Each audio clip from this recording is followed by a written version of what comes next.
So yes, we'll start the meeting. All right. So I did look around a year ago, just looked at other additional agency websites and even recently, and most of them were around 1%. Some were 1.25. I think I did find one at 1.5. So 2% we are pretty high. Some of them do charge an annual administrative fee, like Wyoming County. I think they charge a fee is based on like if it's up to $1 million project, it's $500 annually. If it's between 1 and 10 million, it's 1,000. If it's over 10 million, it's $2,500. So once, we do have higher fee, but we're not charging any more administrative fee. Wayne County, they're also a 1% fee, and I think it's $1,000 annual administrative fee, something like that. So they're kind of all over the board in terms of the actual annual fee and they don't all necessarily charge an annual fee, but the ones that do, it ranges. So, Justin signing on now.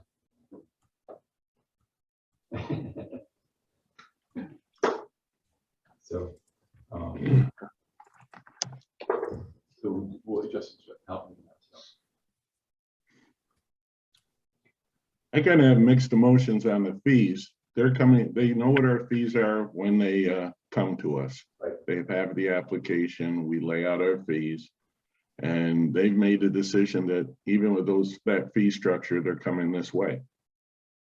So now to lower it after we've required the others to pay those fees, if we do something, maybe it should only be on the utility scale size ones. Good morning. Sorry I'm late. That's right. We're just going to talk about kind of some of the fees. I was explaining how when I've been looking around a while back, a lot of the agencies, I may have found one at 1.5%, but that a lot of them are like 1 or 1.25 typically. And Paul was just saying that they do know what our fees are when they come forward. But have we done any sort of an average comparison if we were to lower the initial fee and then charge an annual no, on an average project? Might be more beneficial to us in the long run. Yeah, there is a good point on past practice. The folks that have gone through you as clients paying 2%, and then if there's a graduated or lowered scale going forward, there's a difficulty to balance the disparity there. But perhaps the inclusion of a going forward annual fee would balance that out to a certain degree if you were to temper the upfront fee. Because you'll have a suite of clients. I don't know if there's 30 or 50 or what the active project list is right now, but those in the system right now won't be asked to charge or pay an administrative fee on an annual basis for maintenance. But if you institute that fee now going forward, there may be a balancing act there. If you look at the average life of a transaction, if it's 15 years and you're charging $1,500 a year, there's some revenue there that you'd see long term, but perhaps lowering it up front would balance that out.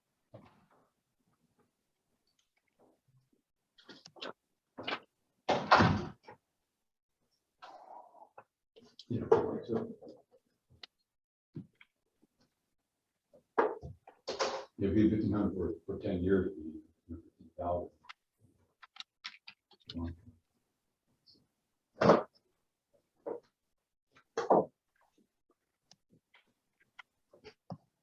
So I guess Well, we had you put together like some sort of an agenda or at least suggestions.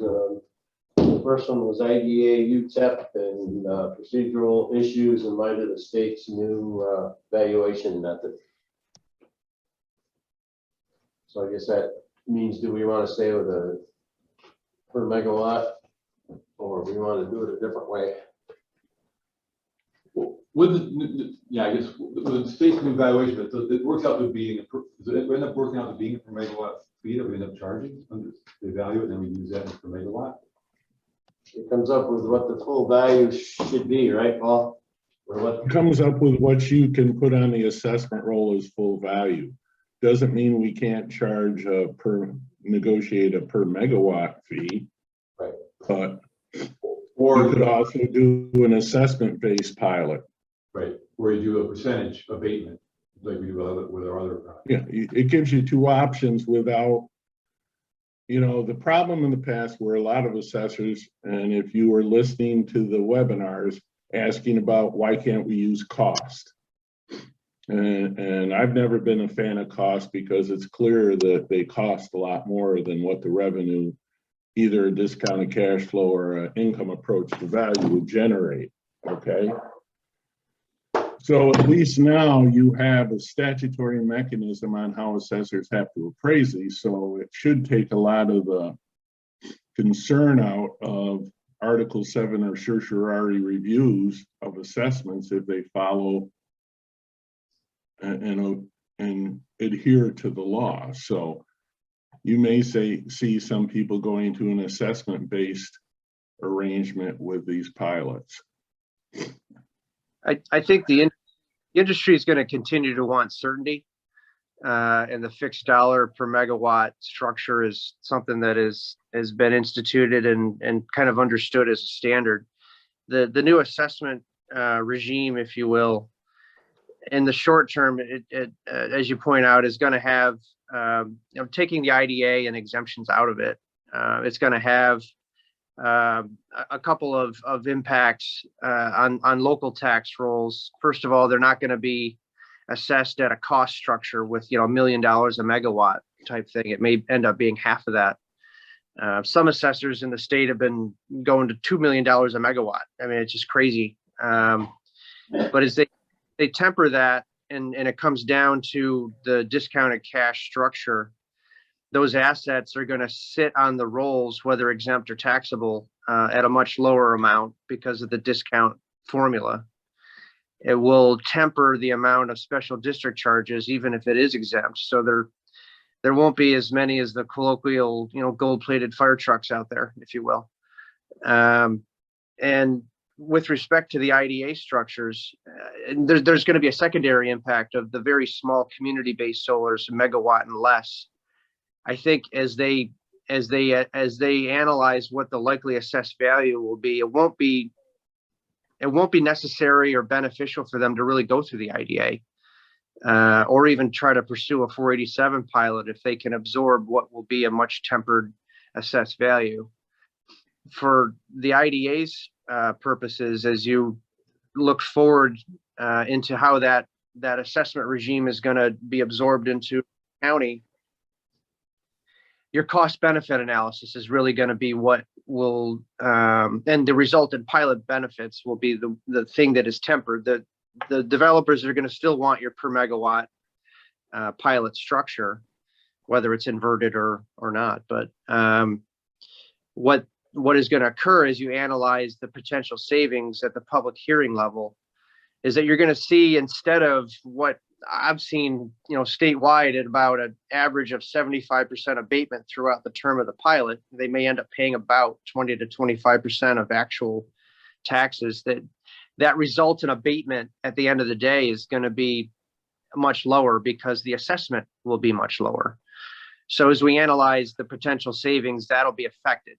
And it'll make your pilots look a lot less generous, which I think in some ways might be a good extrapolation long term.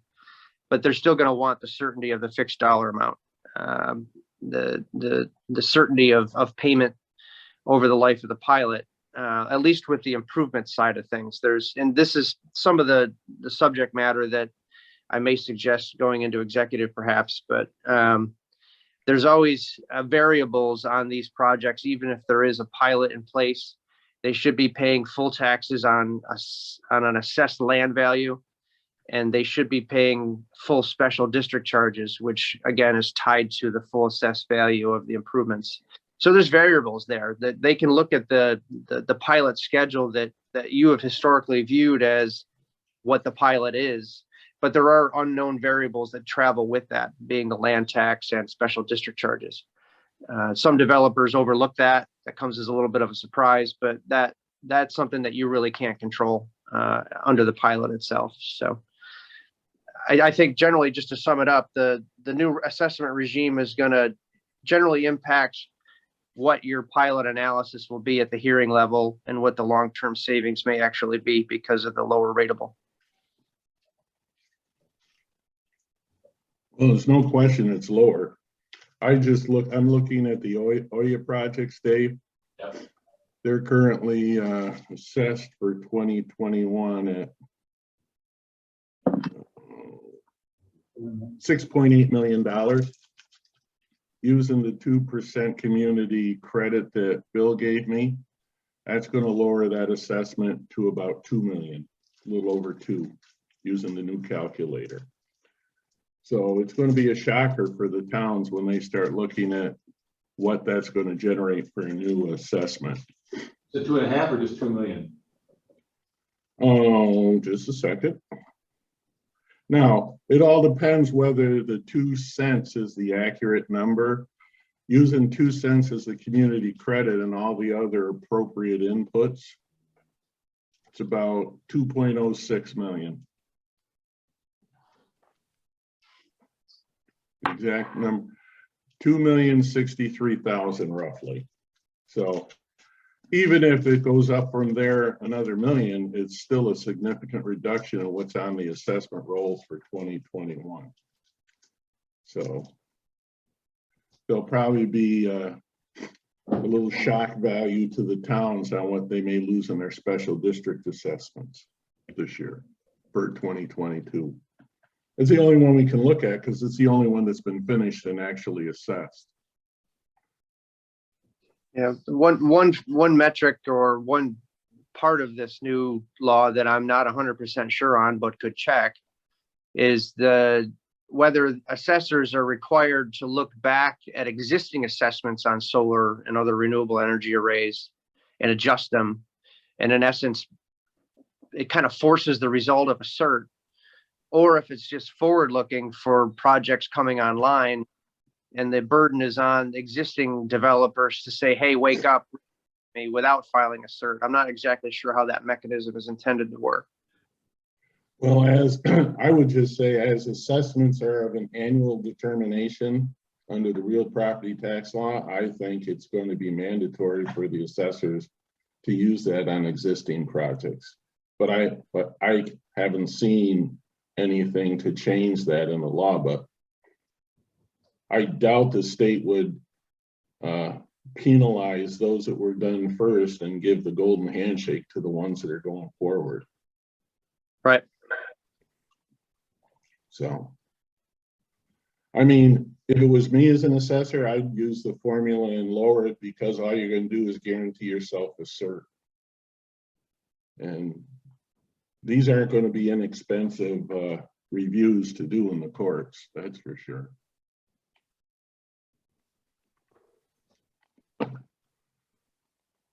So those changes are coming.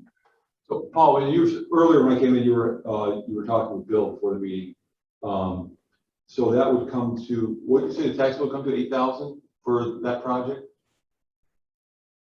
Well, I guess we got to go back. Full taxation. My concern has always been that this new model would come up with a valuation that puts it less than our pilot is, and by law we can't have a pilot that exceeds what would have normally been taxed had it not been exempt through the pilot. So my concern was that would the new valuation come up with a full taxable value that generates a $4,000 tax bill, and all of a sudden our pilot is exceeding full taxation. If they get a community credit, like we plugged in from the information Bill got, it doesn't look like we have that problem, but they're going to be assessed at like 65 to 70% of full value. Their pilot will equate to like 65% of full value or a 35% abatement.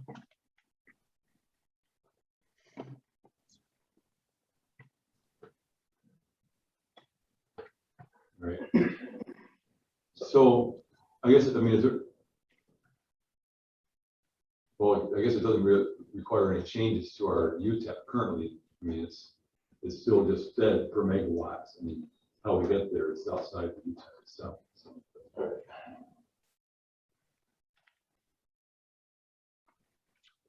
I initially thought changing to an assessment-based pilot with an exempt percentage would make sense, but who knows what the state, they're going to reestablish this model every year. Okay. What's to say the state doesn't give them another win like they did this year when they removed the renewable energy credit revenue and the strike price revenue from the calculations. I mean, that brought down the projected value of these projects dramatically. So who knows what they're going to do next year with this model?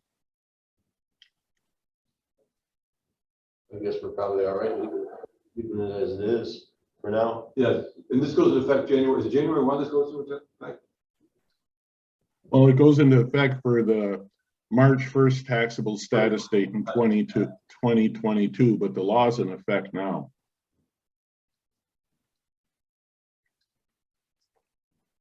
So I guess our next pilot application will start using this value and maybe look at that percentage abatement and see what it comes up with. We'll have to kind of play around when next one comes in.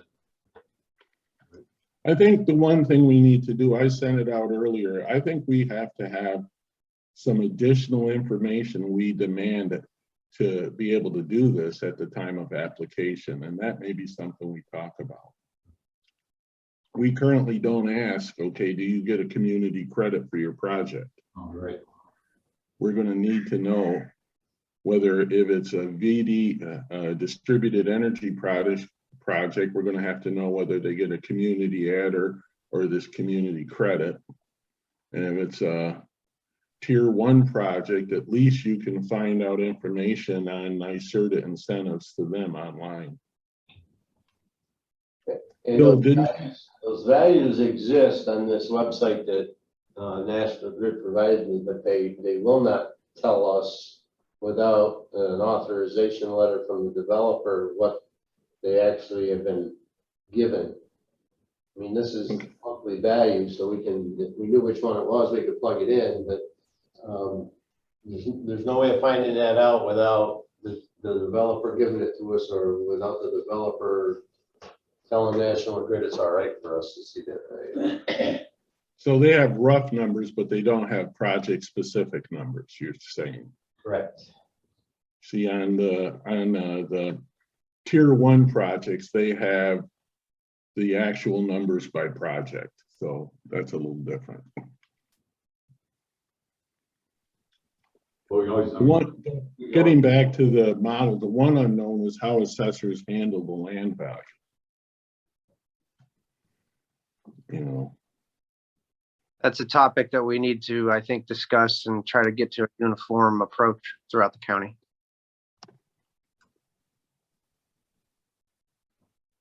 my initial thought is if it's leased, value it with the lease, then value it without the lease, and you can extrapolate out what the model would generate for a land value. But the difference is your discount rate is probably different for land than it is for the project. So that's how would you get a copy of the lease value without a lot of arm turning? Demand it from the developer before we consider their application. Okay. Yeah, as part of our closing process, we require a copy of the ground lease. More often than not, they'll redact the actual rentals. In some of the other terms, they're a little aggressive with that, but generally speaking, from a mechanical perspective, if you have, just using a hypothetical project, 100 acres of either fallow or active farmland or just vacant land, and 30 of it is going to be utilized and is leased for a commercial solar project. The assessor has an existing tax parcel with either an agriculturally assessed value or partially exempt ag value, be it what it is. The 30-acre parcel generally is recognized and treated as what's called a suffix or stub parcel by the assessor. Taking the IDA out of it, they'll generally identify that leased area as commercial property at that point and assign what they identify as a reasonable value on the commercial land, as opposed to the balance of 70 acres that may be continued to be utilized as agricultural or just vacant. The the issue here is that oftentimes, and under 487, there's sometimes a little bit different treatment. The assessed value, there should be an assessed value assigned to the land that's different from the ongoing or historical agricultural or vacant assessment. It isn't necessarily fair to let the land value sit with the master tax parcel and require the landowner, the farmer or whoever to pay, 70% agricultural or vacant, and then, 30% of a higher commercial value. It's better to let the assessor identify that 30 acres with a land value and an improvements value that if it's taxable without a pilot, the developer would pick up as the entity controlling that parcel. And if there is a pilot, our pilot lays over exactly that 30 acres. Our exemption literally sits on the lease of that land, and the IDA's ability to exempt that property and provide a pilot payment and pilot agreement is because we have a leasehold interest in that land. And the improvements are built on that. So, and the way that the UTEP was drafted, the prior version and the current version, states that there will be a fixed dollar amount per megawatt provided with flexibility to identify what that may be. You're sitting at 5,500 right now. You have the ability to go up with inflation or adjust over time. And full taxes should be paid on that land value as a component of the pilot agreement. That's fair in a number of ways. The farmer isn't required to pay extra taxes on a commercial thing that is sitting on their property and then charge it back to the developer. The farmer simply paying what he owes on the 70 acres. The developer, whether through normal taxes or through a pilot agreement, is paying the land value that is commercial, plus under the pilot an abated amount that's fixed dollar. And they get hit with special district charges.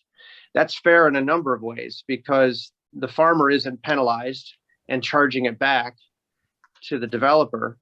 And the taxing jurisdictions are also seeing a continuity of taxes on the agricultural land, and they're seeing the upside of a commercial assessment on the development parcel, plus the pilot revenue that's realized for the improvements.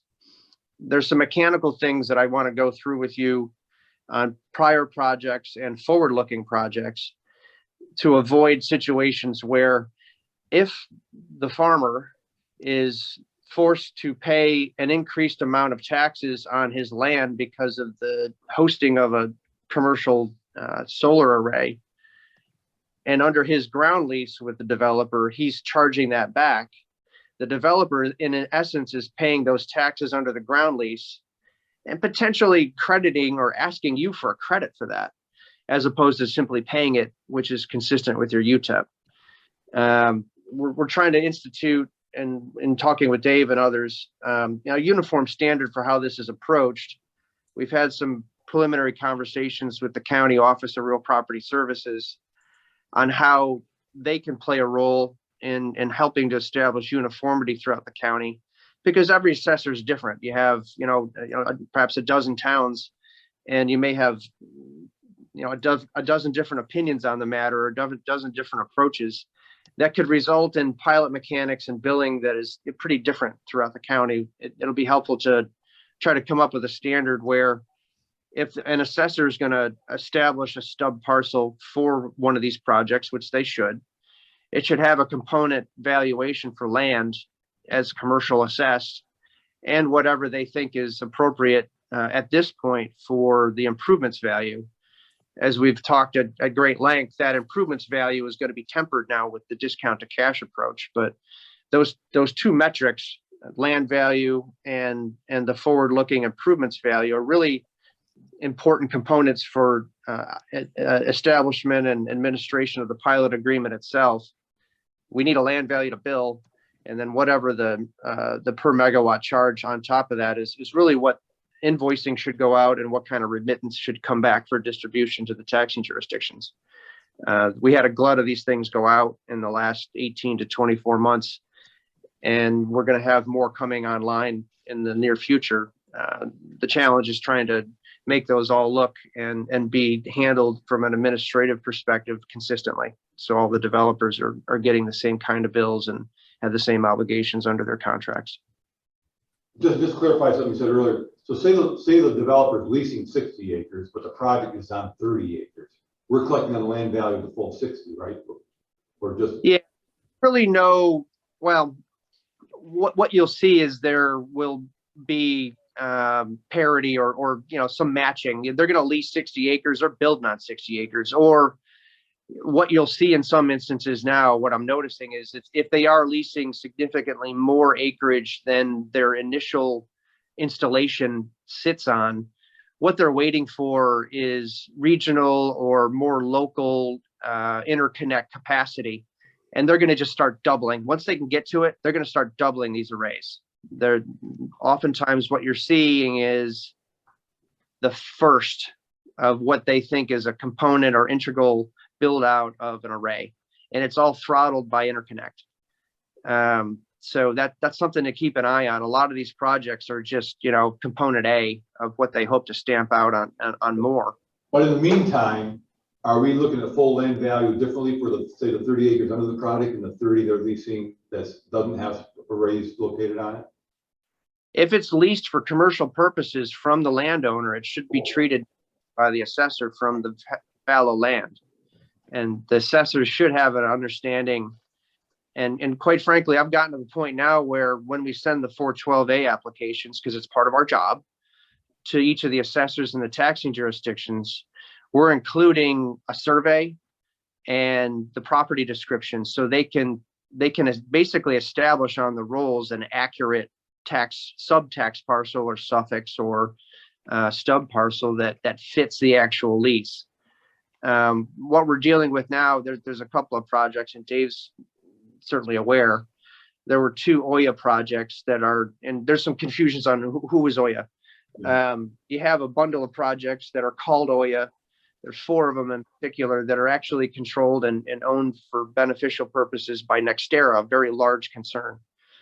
You have some other ones that are called OYA as well that are still owned by a Canadian company out of Toronto called OYA. It's confusing as heck, but the 2 OYAs that closed earlier this year in April are now coming back to us and saying, oh, well, we closed this transaction with you, one in particular that involves 154 acres. By the by, we only leased 35. We dialed down our leasehold area to 35 acres because that's all we really need, and that's all we're leasing right now. We need to amend the entire IDA transaction. We just got that letter a couple of weeks ago, and just because many of you are on the actual IDA board, that's coming to you December 2nd to trim back this 154 acre thing to 35. So we need to go in and do an omnibus amendment to the lease back the pilot, and tell the assessor, oh, by the way, even though a 412A application was filed, not too long ago for 100 acres, we only want you to exempt 35. So it's we have a little bit of an exercise to get through for those 2 projects before the end of the year. It's good that they're trimming back and we're not taking all of that land off the rolls, only the 35, and the installation is going to be located within that 35. But if I were to guess, that lease may get amended not too far down the road, a few years or perhaps 5 years, when interconnect and capacity in the grid is bumped up. They're going to start, it's like Legos. They're going to keep building around these things and making larger arrays. And that's just my guess and my prediction, but I think it's a logical way for them to start building out. They're getting into areas that are easily developed, very low impact in terms of site plan. Sometimes they will look for areas that don't even have a site plan law, and start there, and then have favorable interconnects nearby 35 kV or above, and that's where they're going to locate, and they're going to start building larger arrays and incrementally larger arrays. What you're already seeing in the OYA controlled by NextEra and others, where they have a bundle of projects that are around 5 megawatts apiece, you put those 4 together and you've got a 20. They didn't have to go through the state process. They just went through the local process, which is faster.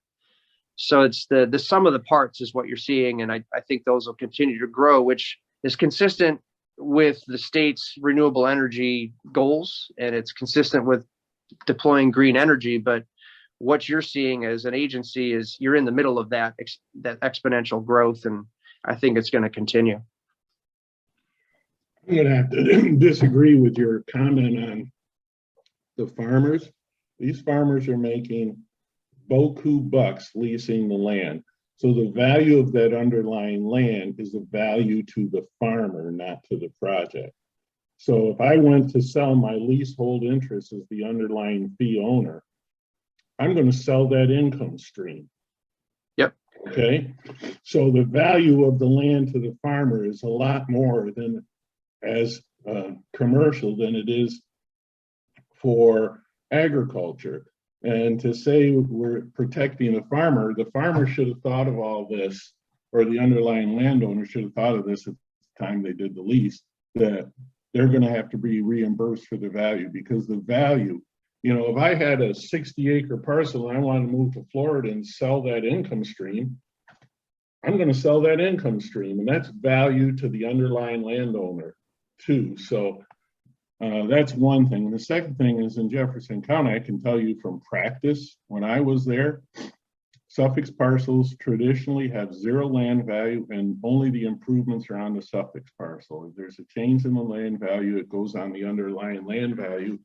And that has a lot to do with concerns over if there's ever a tax enforcement issue. Because with a suffix parcel, you get a tax lien on nothing. And in fact, a pilot isn't a lien against anything on the project. It's a tax lien. So an unpaid. I agree with you in philosophy, but what's occurring is the IDA is exempting that land. That's the interest we have. We have a ground lease, a sub-ground leasehold interest that is exempted. So if that value spikes, the underlying value, that the concept is that the developer under the pilot should be paying whatever land tax is there. And Well, that should have been taken care of at the time that they negotiated a lease with the underlying, with the owner of the property, that they're going to make the owner of the property whole for any increase in taxes. Isn't that a standard in most of the leases? In the ones we saw for a wind farm, that was there. That's correct. And they're also getting, the developers are also forced to absorb any penalties that are imposed for loss of the agricultural exemption, which is like, well, in New York State, it's up to the assessor to determine how they appear on the roll anyhow. It's not up to us to tell them how to do it. We can suggest it, but it's going to come down to the assessors in the county. So, you know, we have 300 suffix parcels in the town of Orleans. None of them have land value on them. Okay. And I'm trying to think, I know in Lewis County, they put a land value on the land underneath the wind turbines. That's the only place I know that that's occurred locally that I've seen. So. Well, So Paul, the UTEP says we don't exempt we don't provide an abatement on the land value, and the developer is required to pay it. So in the absence of having a metric, a land value assigned under the suffix parcel, you know, Lyle and just the agency in general is kind of hamstrung on trying to build a thing out consistent with the UTEP. So that's one of the reasons why I think, if to the extent that we can, I mean, we can extrapolate one and assign a value. I don't know. To the extent that it is commercial assessed, all of a sudden the farmer's paying and then billing it back under the pilot, but the farmer's paying those taxes in the first instance. And if the developer doesn't them under the lease, you know, tension there, I think. But okay, so some of these, let's assume they're getting, from the stuff I've seen, it's between $1,000 and $1,500 an acre traditionally, about 5 to 7 a megawatt, and so they're going to be making, in the instance of a 30-acre lease, 30 grand a year. Okay, but you know, when you do an income approach to value on that land, of that 30 grand, maybe 6 of the 30,000 might be property taxes, if that much. So they're going to have an income stream to pay those taxes in the first instance. And if we ever have a project that fails and they don't pay the developer doesn't pay the land tax, we don't have a lien against anything until we get it back on the roll after we withdraw the pilot. That's my concern. And Dave probably remembers we had huge discussions about a wind farm and tax enforcement. So I'm just concerned with the number of projects we have. The likelihood that one may fail over the next 30 years is probably not bad. I don't see them all failing, but. Yeah, the projects that we're closing now, and I know it's forward looking, but we're requiring a pilot mortgage on every project, whether it's Roth, whether it's Renzi, or any dozen of the solar projects launching. We require them to sign a pilot mortgage that is a lien on the project, land and improvements. It's the leasehold in the land, but what that does is it primes a mortgage in your favor for unpaid pilot payments. And you're the mortgagee for yourself and on behalf of the taxing jurisdictions. So if they don't pay, you've got a lien that primes and keeps going. And if you're forced to terminate the lease back and place it back on the rolls, you're still holding that lien until it's satisfied. Yeah, but it's not a lien against the underlying property owner, is it? Or is he required to sign the pilot mortgage? He's not signing it on the fee interest. We do require an attornment agreement where they acknowledge the fact that their property, the leasehold interest, is being affected by an IDA pilot mortgage. So they're acknowledging it, but we're never going to be able to take the land, and that's not our intent. What we have is it should be the taxing jurisdiction's intent to take the land should they not pay their taxes. Okay, so let's assume we have a pilot mortgage on a project and we take title to the project. That means the taxing jurisdictions or whoever takes title to the project's got to pay that lease. They would step into the shoes of the ground lease. That's what they would take. Again, we're the lien holder on their behalf, so we have discretion. And that kind of goes back to bifurcating the land value. The farmer's going to keep his taxes current. So if his tenant doesn't, that's up to the tenant to screw up. And at least we protect it. If the land value is paid under the pilot, we have a lien on that amount of land value. Okay, can I ask you a question? Do we have the ability to force decommissioning should they default on let's assume a project fails and we have to call the provisions of the project mortgage. Can that trigger a decommissioning? Well, our first inclination is going to be to cleave the lease back and terminate the pilot, yet hold on to the lien, which allows us to, in some degrees, control what's going on with the ground lease itself. That's what we have a lien on, and the improvements. If the developer were to completely divorce himself and walk away, there may be continuing obligations or things to address for decommissioning. The more likely situation is that the developer's lender, whoever's got liens on the project or even a traditional mortgage, they're going to cure. They're going to want to try to blow the developer out and bring in a new owner. So there's always going to be a lender interest to cure and solve the problem because they have a vested interest and money on the table in the project, the improvements. Yeah, I would hope that the IDA is never actually holding on to one of these projects, trying to collect, what in comparison is a relatively small amount of back pilot payments that weren't paid. But it's hard to say. That's kind of funny. When we were dealing with Galoo, Dave, if you recall, there was big pushback from the developer on the concept of a pilot mortgage. Yeah, I worked on it. I remember it well. And now you know why. Okay. I was going to ask a question with all of the commentary. It's good.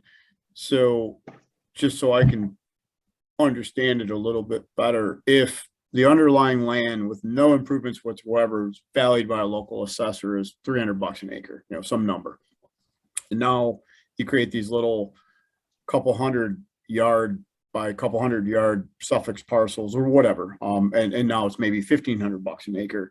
Well, wouldn't that increase in revenue to the business that is leasing the land really be taken up in their income taxes? I know it's not land taxes per se, but so your question is, Paul, how do we get that little piece underneath the real property improvement increased to collect land value tax on its increase? Or is it really just truly the real property? Because the land's the land. Once it's decommissioned, it's still $300 an acre.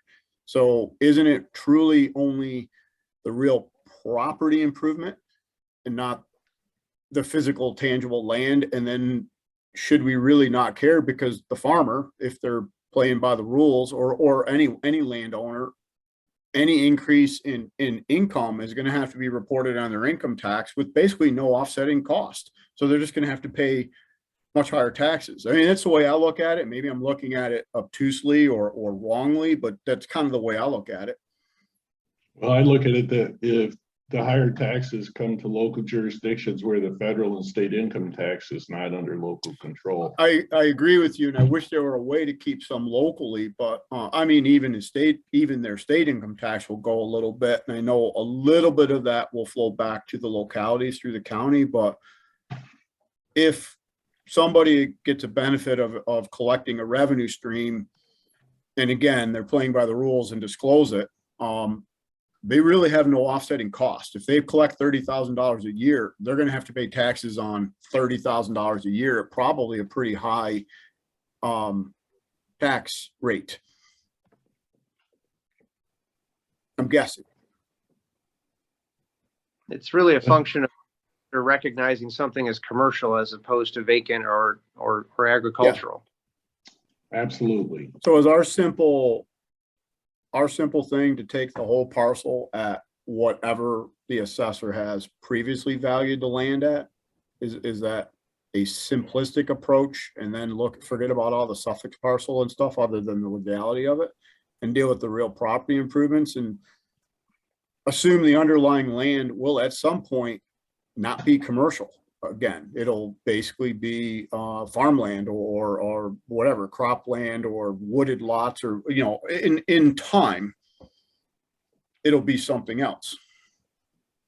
To the extent that one of these projects runs a life cycle and is actually decommissioned, and they actually pull the foundations out of the ground and the thing goes away, the assessor might just retire the suffix parcel, and then you're back to one master parcel assessed at ag. We don't know. Okay. If an income stream goes away and it is assessed to the land, so does the value associated with that income stream. So Yeah. if a project goes away, they're going to have to lower the assessment to what its current use is. And especially if it goes back to agriculture, because in New York State, you're required to value agriculture in use when it's used for agriculture. So they would be forced to return it back to its previous value at whatever it's worth at that period in time for that use. So what we're also seeing is, and I call it, I tend to be glib, but I call it being too cute by half. But you see some of these developers out there running a gang of sheep through it once a year just to maintain the land at ag. There's been plans at the planning board level. I don't know if it's been deployed yet. They're trying to trigger an agricultural exemption on the underlying land and fight against the commercial assessment under the array. the state has already opined against that. Running sheep in the inside of an array doesn't make it eligible for an agricultural value assessment. Yeah, There's a recent opinion of council out about that. And I guess I In fact, personally I think feel, Jay even got that from, we've all received in an email from Jay that he did the research, and that was what he got back from the Office of Real Property Taxation. Which is good. Go ahead. I was just going to say, as far as I'm concerned, running sheep is just a scam to buy, oh, look, they're running, it's more of a look at us than it is a reality of a way of maintaining the property. And as we debated before, if we take an approach where whatever the land's valued at is valued at, let's say it's $300 an acre, I don't think we should really care about if there's ag exemptions and all that other stuff. That's a locality issue. If a locality wants to grant them, that's great. Doesn't mean we have to consider them. I don't think these things have dual use. I mean, you can't consider it to be both a farm and a commercial site. It's one or the other. I would prefer they'd have to hire a human being to maintain the grass levels than just. Yeah, but don't even give somebody a loophole to go around. They'll hire some 16-year-old kids to weed whack around stuff and call it a day. I mean, it really is. It's one thing or the other. It can't be both.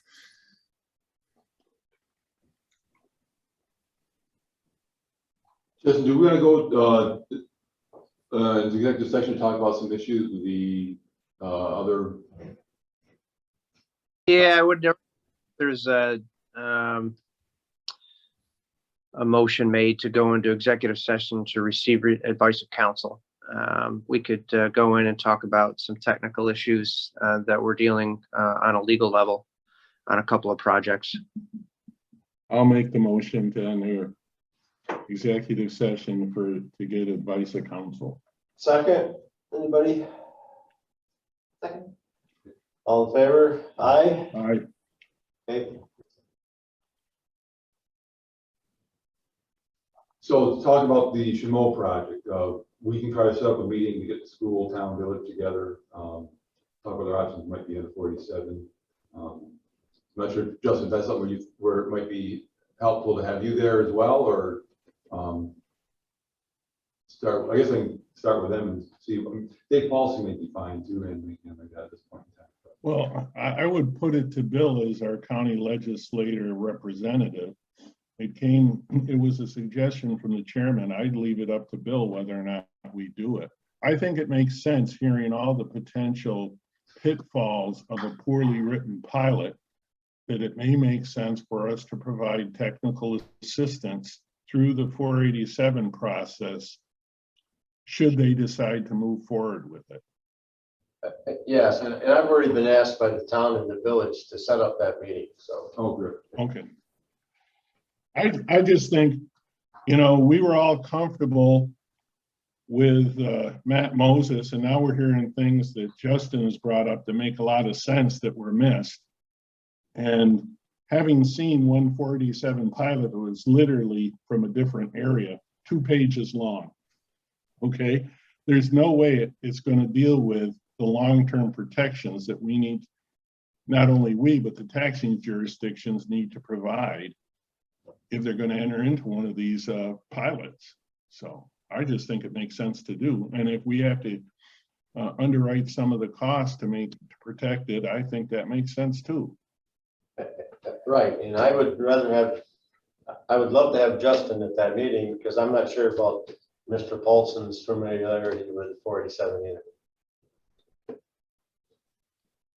Yeah, I'd be happy to help out. And really the goal is to consistency. If 487 is utilized and the respective boards are in favor of providing that exemption vehicle, a priority should be put on consistency, certainly between the contracts of 3 or 4 being used, with an emphasis on not only consistency in how they're put together, but having their technical provisions and terms be as consistent as possible. The same tax years are being addressed.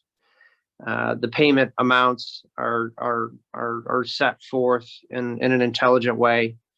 There's assignment provisions that are meaningful and understandable by all 3 or 4 taxing jurisdictions. So everybody's made aware if there's an assignment or sale of the project.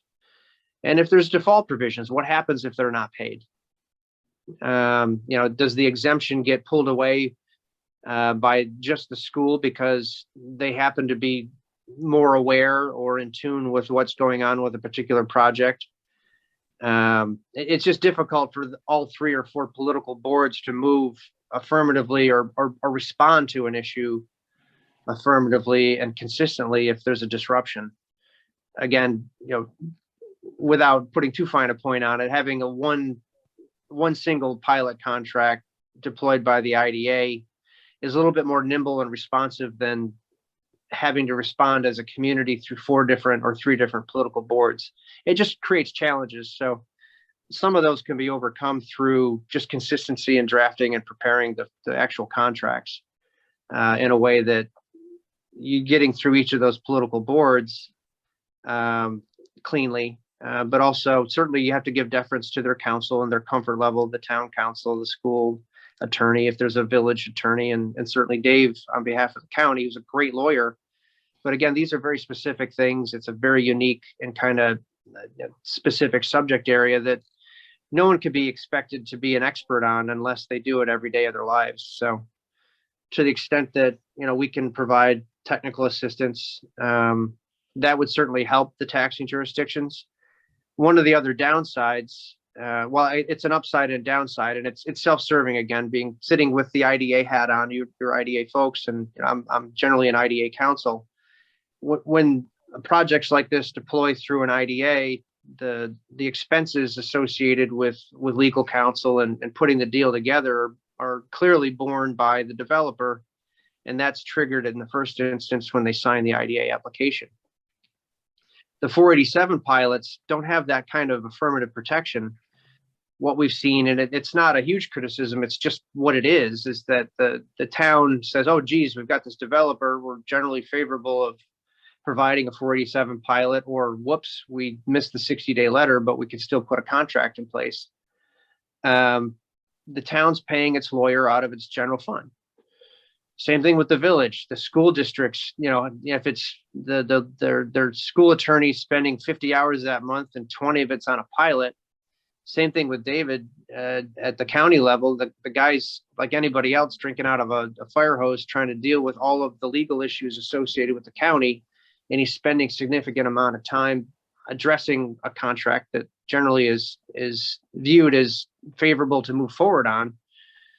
The taxing jurisdictions are bearing those early costs without indemnity. So is there a way? It's a proactive suggestion saying, well, be favorable and move a pilot through your political board and get it approved. But gosh, if your general fund or your legal budgets are getting hit a little bit, the developer ought to reasonably be expected to absorb some of those costs.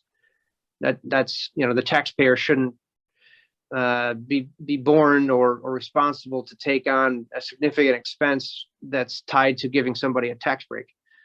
That's just my philosophical perspective, but it might be relevant. Dave Zembiak, what I would probably suggest is if this moves through those 4 boards, because I think we have town, village, school, and county. If they're favorable to have us act as, I'll call it, a closing agent, for lack of a better description, maybe we should draft up an agreement that we act as a closing agent and they pay our legal fees. We maybe waive our fee as normal, and we'll kind of work out how they reimburse the legal fees essentially. I know it's kicking the can down the road from what Justin said, but if they're already willing to pay the legal fees and possibly not get the best possible outcome, what's the difference if they split legal fees and get the best possible outcome? In essence, instead of paying 4 lawyers, you pay 1 and the other one's acting an audit role. It's just my kind of general opinion. That's a good idea. And I'm just literally speaking out loud here because we're kind of throwing ideas at the wall. But again, the consistency of pilot is a concern, which is a reasonable one. Are they paying different amounts across 4 contracts at different points of the year? The school gets paid in July and maybe the town gets paid in February and no one really knows who's current. If there's a consistency of contract or a joint contract deployed by the 4 taxing jurisdictions and they all become signatories to it, theoretically the IDA could just be an ombudsman, collect 1 payment a year and spit it out just as a bill, not an IDA exemption. It's a 487 exemption, but perhaps the IDA is getting paid a nominal fee every year just to collect and remit. Maybe that's where your $1,500 fee we're talking about, just to be the, whatever, we're they pay the legal fees, get a memorandum of understanding where they're closing agent, they're all signatory to it. We make sure everything's kept in a non-default status. We kind of do the administrative crap for them since we're probably better at it, frankly. I hope we are. Yeah. And then we kind of just look after it. So I don't know, Bill, if that's something, since you have close contact with at least 3 of the 4 agencies, if that seems workable. It's you know, all you're doing is trading costs. So instead of paying Dave Paulson to do a lot of the legwork, you're paying some portion of Justin's overall work. Because to do the document for 4 agencies as more of one document should be less than all 4 agencies independently coming up with basically a blender's worth of legal jargon that don't match and probably favor the developer when you're all said and done and not the taxing jurisdictions. Yeah, just be aware, Joe Russell is the town's attorney. That's fine. Just information. Yeah, I mean, The other thing, a little history from the town, and Justin, you're right, with the town, the tax rate is really low. They were lukewarm about a pilot from the beginning. Their tax rate's like 53 cents. So the money they're going to get from a pilot is minimal. What they were looking for initially, and may still be looking for, is some sort of host community agreement. right. The other thing too, Bill, to your point, let's say the town feels they're well represented by Joe, which they are.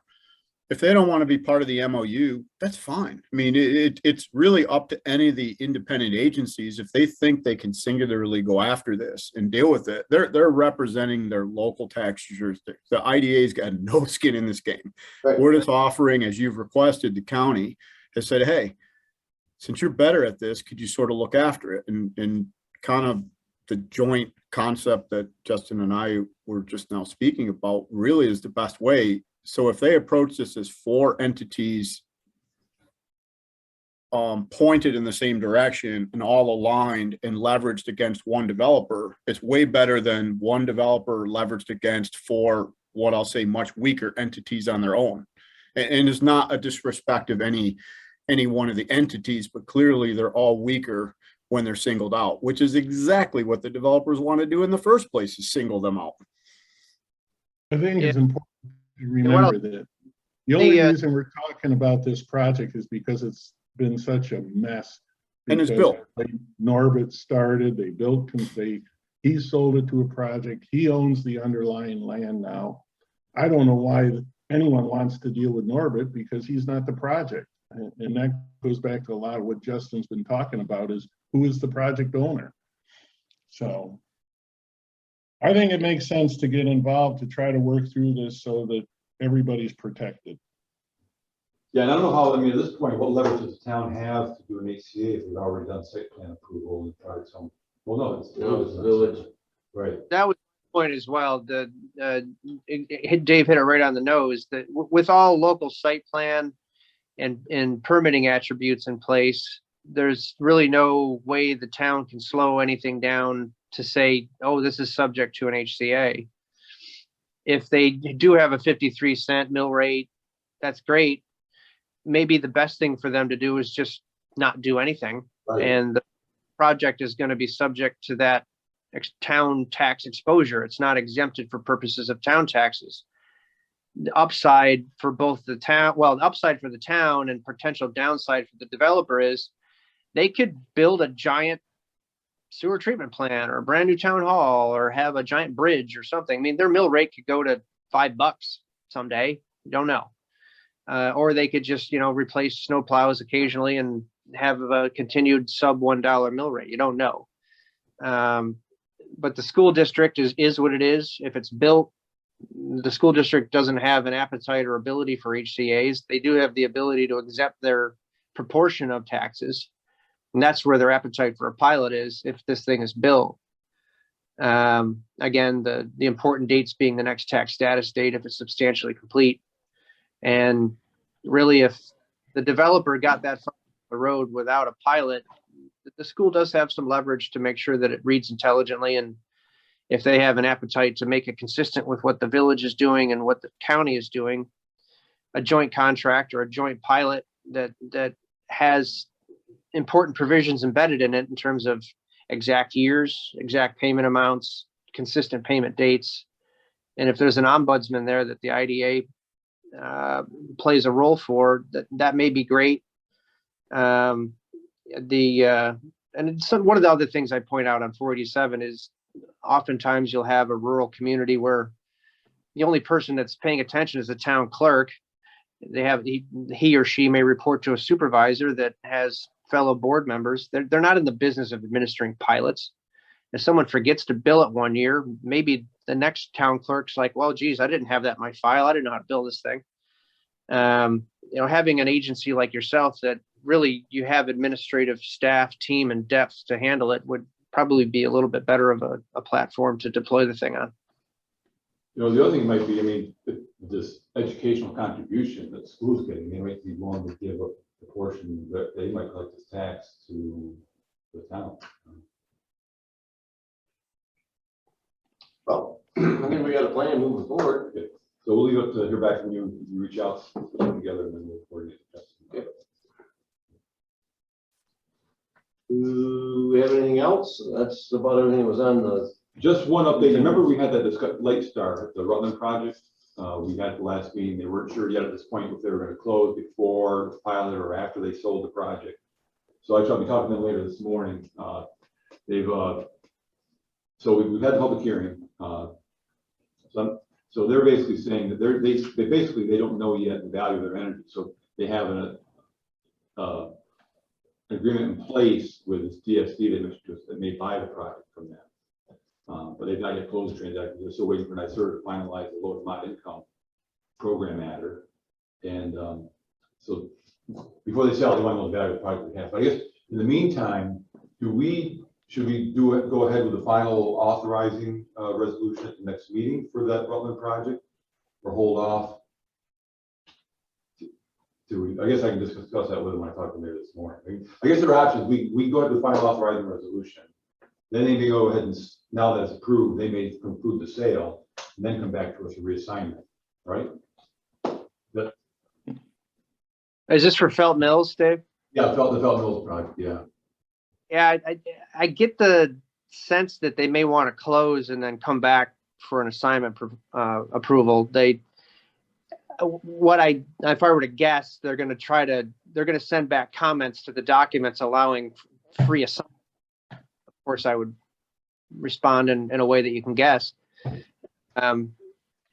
What we would do is if they don't accomplish a sale before we close, it's going to have provisions in there that any assignment is going to be subject to your board approval.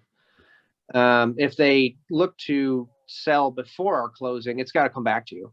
And at that point, you would look for things like updated application certifications and things like that. So you have a firm understanding of who your counterpart. I guess my question is, do we go ahead with the final authorizing resolution this upcoming meeting? I assume we do. For me, it all comes down to whether or not Justin tells us it's safe to move ahead based upon what we know. Yeah. Well, for Felt Mills, I think we already adopted the authorizing resolution in October, did we not? Or are we waiting to do that? We just did the public hearing, right? Yeah. I'm trying to keep them all straight in my head. I apologize. So. Yes, we did do the final authorizing resolution. Yeah, we had to, because you wouldn't have been able to do the public hearing. Yeah, so now it doesn't matter when they want to close. Okay, I'll find right. out. It's either be them or somebody else. If it's somebody else, it's got to come back to the board. If it closed with them, great.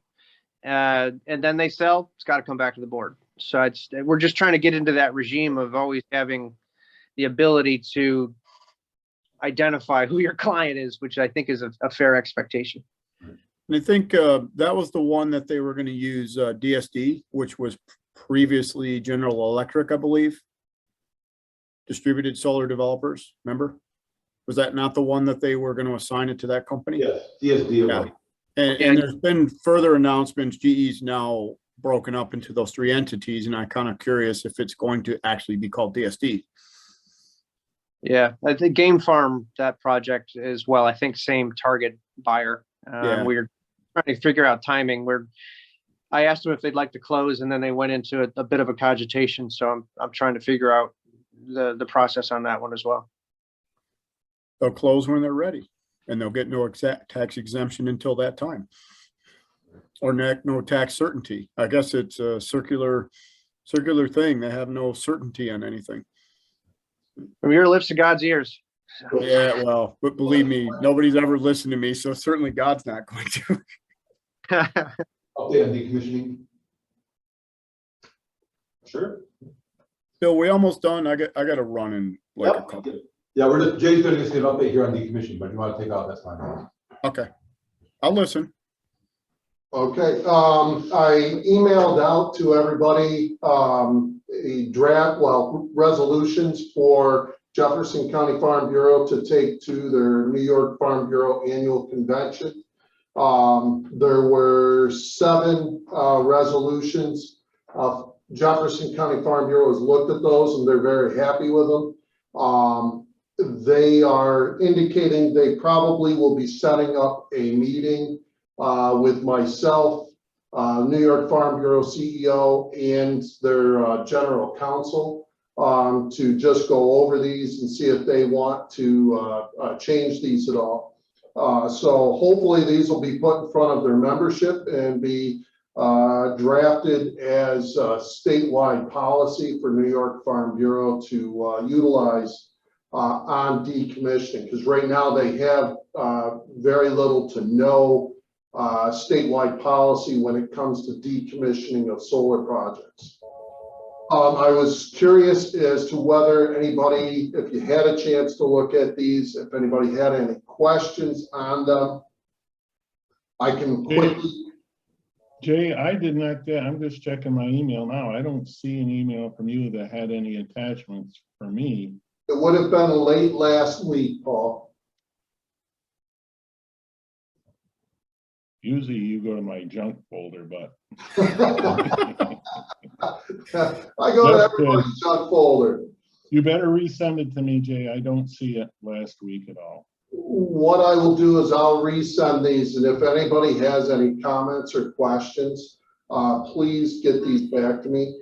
My intent now is to finalize a document to go to the subcommittee that we put in place, Paul, which you were part of, to take a look at these and incorporate these into recommendations to send out to the municipalities across the county. Mike Borsey at County Planning has offered to put those recommendations on his letterhead to send to all of the planning and county boards and so on. So that is the intent. I don't know if you want me to scan through these real quick. That's up to you. I don't know if you have time. Rob's got to run, so maybe we ought to just. Yeah. I mean, I can leave and you guys can listen. I just had to interrupt you, take a call just now that I got to call back.